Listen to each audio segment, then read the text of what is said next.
रक्षा मंत्री राजनाथ सिंह, विदेश मंत्री एस जयशंकर मौजूद हैं। एनएसए अजीत डोभाल भी बैठक में मौजूद नजर आ रहे हैं और तीनों सेना प्रमुख बैठक में मौजूद हैं। सीडीएस अनिल चौहान भी बैठक में मौजूद हैं।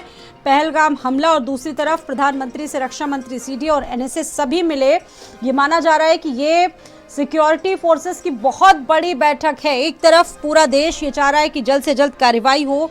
आज आपने देखा कि कश्मीर में 48 टूरिस्ट डेस्टिनेशन बंद कर दिए गए हैं। वहीं पहलगाम आतंकी हमले के बाद सरकार बहुत बड़े बड़े फैसले ले रही है और इस बैठक में राजनाथ सिंह, विदेश मंत्री एस जयशंकर सभी इस बैठक में मौजूद हैं और ये माना जा रहा है कि आज कोई और बड़ा फैसला भी इसको लेकर सामने आ सकता है। फिलहाल ये बैठक है और बैठक से जुड़ी तस्वीरें आपके सामने हैं और ये बड़ी इंपॉर्टेंट है क्योंकि पहलगाम में जिस तरीके से एक बहुत बड़ा आतंकी हमला हुआ, 26 पर्यटकों की जान गई और उसके बाद बहुत सारे कड़े फैसले लिए गए सरकार की तरफ से।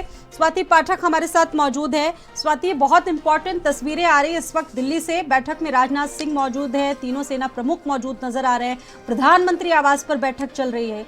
जी जी बिल्कुल, देखिए जम्मू कश्मीर के पहलगाम में जिस तरह से आतंकियों ने हमले को अंजाम दिया, 26 पर्यटकों की मौत इस आतंकी हमले में हुई है, उसके बाद से लगातार दिल्ली में बैठकें चल रही हैं। इस वक्त प्रधानमंत्री नरेंद्र मोदी के आवास पर बैठक चल रही है जिसमें रक्षा मंत्री राजनाथ सिंह मौजूद है, तीनों सेना प्रमुख इस बैठक में मौजूद है, सीडीएस इस बैठक में मौजूद है, एनएसए मौजूद है इस बैठक में और लगातार जो बैठक है वो इस वक्त पीएम आवास पर चल रही है। और पिछले कई दिनों को आप देखिए तो लगातार हमले के बाद से दिल्ली में जो बैठकों का दौर है वो चल रहा है। चाहे हम गृह मंत्री अमित शाह के आवास की बात करें, रक्षा मंत्री के आवास की बात करें, पीएम आवास की बात करें, गृह मंत्रालय की बात करें, तो लगातार बैठकें की जा रही हैं। और भारत की बात करते हैं तो इस वक्त जो है पूरी तैयारी भारत की ओर से की जा रही है। और इससे पहले भी जब बैठक की गई थी तो आपने देखा था कि 5 बड़े फैसले लिए गए थे जिसमें सिंधु जल समझौते को लेकर भी फैसला लिया गया था। और अभी इस वक्त अगर बात करें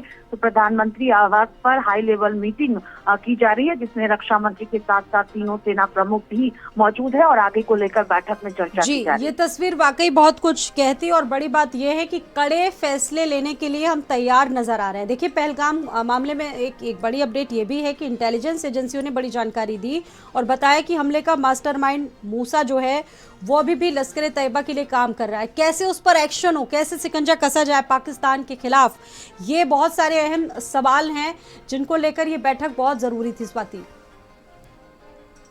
जी बिल्कुल, देखिए कई इनपुट्स इस वक्त जो है वो कश्मीर से निकलकर सामने आ रहे हैं। आपने देखा पिछले दिनों भी जो है वो आतंकियों की सूची जो है वो तैयार की गई थी कि किस तरह से जो है वो मिली भगत से आतंकियों ने हमले को अंजाम दिया। उसके बाद पूरी लिस्ट कश्मीर में तैयार की गई, स्केच भी बनाया गया जो जिन आतंकियों ने 26 पर्यटकों को निशाने पर लिया, उसके स्केच को भी जारी किया गया।